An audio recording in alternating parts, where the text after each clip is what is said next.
అస్సలాము అలైకుం అండి. జీవితంలో తప్పులు చేసి బిడ్డలకి కూడబెట్టొద్దు.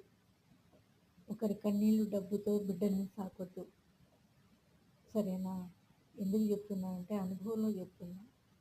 మన కష్టార్జితంతో నిజాయితీతో సంపాదించిన డబ్బు మీరు విసిరేయండి, మళ్ళీ మీ కాళ్ళ దగ్గరికి వస్తుంది. పాపం చేసి విసిరేయండి, మళ్ళీ మీ కాళ్ళ దగ్గరికి వస్తుంది. దేవుడిని నమ్మండి, ఎప్పటికైనా సరే అల్లా ఇస్తాడు. మా అమ్మ చెప్పేది అల్లా ఇస్తాడు అల్లా ఇస్తాడు అని. నిజమేనండి, అల్లా ఇస్తాడు. మా అమ్మ కూడా నేను అనేదాన్ని, ఏందమ్మా అల్లా ఇచ్చేది అని.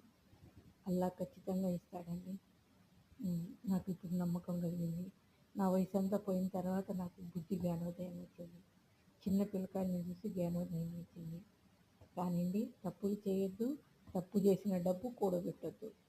పాపాలని కూడబెట్టుకున్నట్టే, పాముల్ని ఇంట్లో పెంచుకున్నట్టే. సరే.